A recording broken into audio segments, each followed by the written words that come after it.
Olá, bom dia.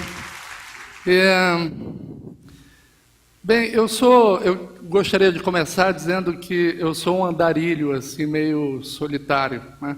E eu costumo ter ao meu lado sempre a minha máquina fotográfica, ela geralmente é minha companheira, na maioria das vezes.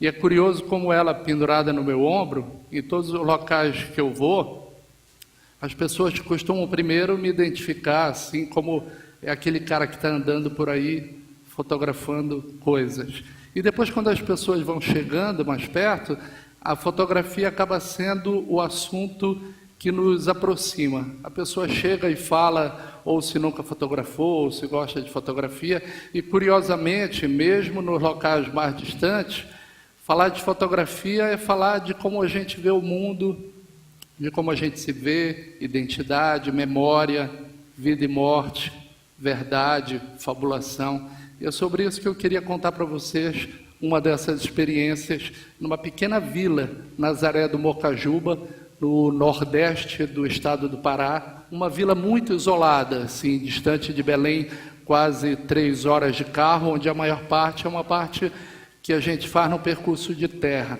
né? Uma vilinha muito pequena de 2 ruinhas de terra na beira de um rio, o rio Mocajuba, onde as pessoas vivem do que elas plantam e do que elas pescam.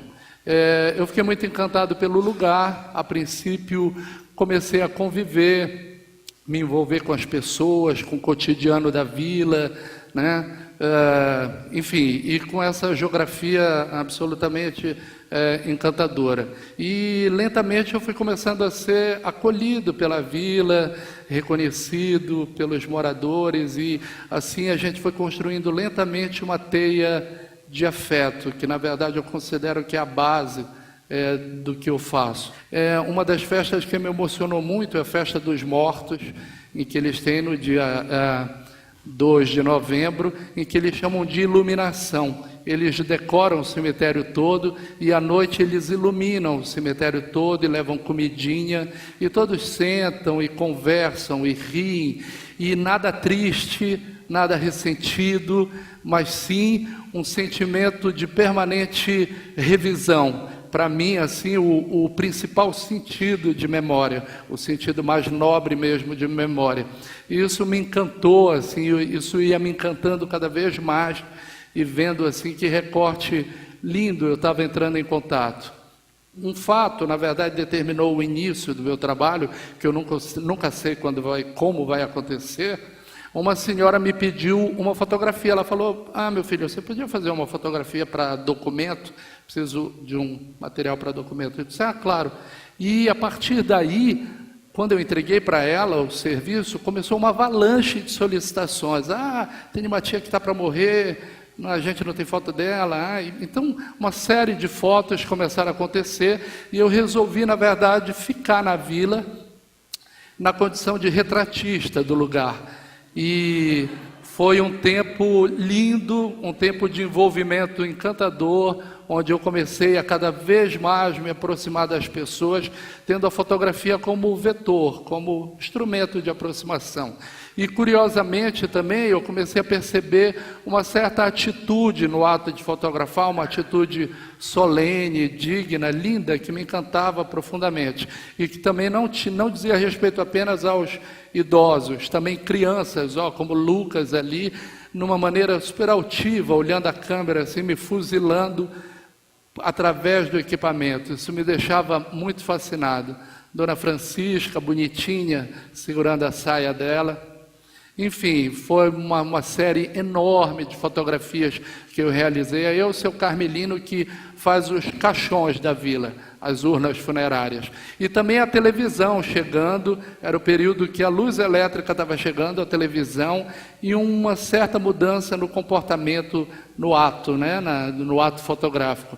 Esses eram os dias que eu entregava as encomendas, eu colocava num varal e colocava dentro um pedacinho de papel com o nome da pessoa que havia me solicitado o serviço, e a pessoa podia pegar E eu tinha bolsa de pesquisa, uma bolsa, então isso me dava o conforto de não precisar cobrar dele. O serviço é uma vila que quase não corre dinheiro. Então eles tinham a oportunidade de ter uma fotografia que para eles era tão legal. Também começavam a aparecer imagens desgastadas pelo tempo, que eles muito tristes me mostravam de estarem perdendo. Eu comecei também a trabalhar na recuperação dessas fotos e devolver para a vila essa memória que estava sendo perdida. E até que por fim eu começo a entrar mais nas residências e começo a me deparar com objetos super pessoais, a cara dos donos, e eu olhava, e algumas vezes passava uma pessoa por trás do tecido, eu ficava olhando, e aquilo foi muito encantador, e eu comecei a propor trocas. Falei, se eu lhe desse uma cortina nova, você me dava essa cortina? Mas está velha, meu filho. Eu digo, não, mas é porque eu achei ela linda, e aí a gente começou a estabelecer trocas, lençóis, redes, e eu comecei, na verdade, a transpor as pessoas todas no computador para uma solarização, e o meu corpo eu usava como medida na hora de um abraço, na hora de um contato. Eu via o seu Suzano, bate bem aqui, e eu anotava o tamanho dele e puxava o tamanho dele para o tamanho real, né?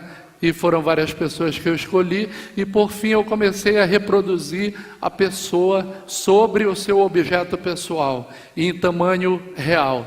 A dona Benedita, quando se deparou, ela ficou em silêncio, olhando. Ela disse, nossa, eu nunca imaginei que eu fosse tão parecida com a minha cortina. Aí eu falei,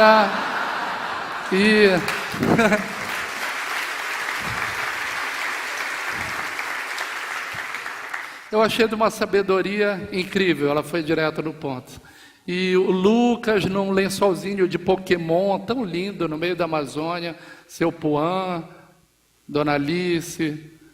Essa é uma exposição que eu realizei em Belém e que eu consegui, na verdade, 2 micro-ônibus e levei praticamente a vila toda para celebrar comigo esse momento. Foi um momento lindo em que principalmente a gente celebrou o nosso encontro, a nossa amizade, né, o carinho que a gente construiu. A Branca, linda, toda vestidinha, passou a noite toda do lado do paninho dela.